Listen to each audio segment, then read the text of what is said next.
ఇటీవలి కాలంలో కెనడాలో లారెన్స్ బిష్నోయ్ గ్యాంగ్ ఆగడాలు తీవ్రతరమయ్యాయి. ఈ నేపథ్యంలో బిష్నోయ్ గ్యాంగ్ను ఉగ్రవాద సంస్థగా ప్రకటించాలన్న డిమాండ్లు కొంతకాలంగా వినిపిస్తున్నాయి. కాగా ఈ మేరకు కెనడా ప్రధాని మ్యాట్ కార్నీకి conservative party MP Frank Caputo లేఖ రాశారు.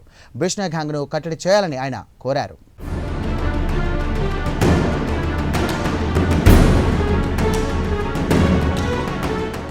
లారెన్స్ బిష్నోయ్ గ్యాంగ్ ఈ పేరు ఇటీవల కాలంలో బాగా ప్రాచుర్యంలోకి వచ్చింది.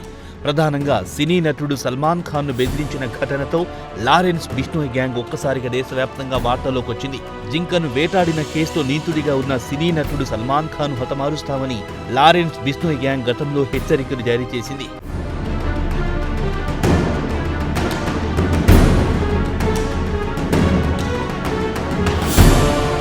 అయితే లారెన్స్ బిష్నోయ్ గ్యాంగ్ ఇటీవల కెనడాలో కూడా పట్టు పెంచుకుంది. కెనడాలో అనేక హింసాత్మక ఘటనలతో లారెన్స్ బిష్నోయ్ గ్యాంగ్ కు సంబంధం ఉన్నట్లు ఆరోపణలు వచ్చాయి. కొన్నిసార్లు ప్రాథమిక సాక్ష్యాధారాలు కూడా పోలీసులకు లభించాయి. ఈ నేపథ్యంలో లారెన్స్ బిష్నోయ్ గ్యాంగ్ ను ఉగ్రవాద సంస్థగా ప్రకటించాలన్న డిమాండ్లు కొంతకాలంగా వినిపించాయి. కాగా తాజాగా ఈ మేరకు conservative party MP Frank Caputo Canada ప్రధాని మార్క్ కార్నీకి లేఖ రాశారు. లారెన్స్ బిష్నోయ్ గ్యాంగ్ కార్యకలాపాల వల్ల కెనడాలో శాంతి భద్రతలకు విఘాతం కలుగుతోందని కన్జర్వేటివ్ పార్టీ ఎంపీ పేర్కొన్నారు.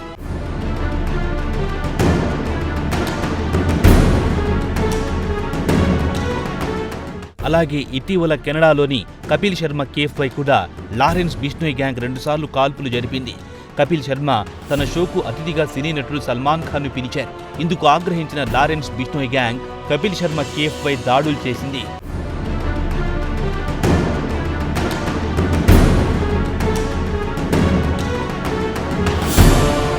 వాస్తవానికి కెనడా ఓ చిన్న దేశం, ఎక్కడో ఉత్తర అమెరికా ఖండంలో ఉంటుంది. అయితే ఇటీవల కాలంలో వివాదాలకు కేర్ ఆఫ్ అడ్రస్ గా మారింది కెనడా. అంతేకాదు పంజాబ్కు చెందిన అనేక గ్యాంగ్లు కెనడా కేంద్రంగా ఆపరేషన్లు చేస్తున్నాయి. ఇందులో భాగంగానే కెనడాలో కూడా లారెన్స్ బిష్నోయ్ గ్యాంగ్ ఆగడాలు మొదలెట్టింది.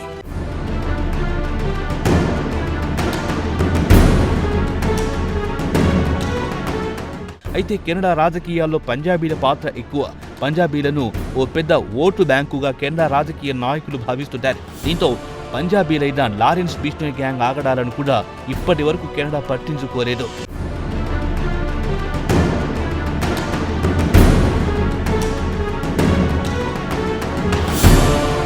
ఏదేమైనా లారెన్స్ బిష్నోయ్ గ్యాంగ్ ను కెనడా సర్కార్ ఇప్పటికైనా కట్టడి చేయగలదా అనేది అనుమానమే.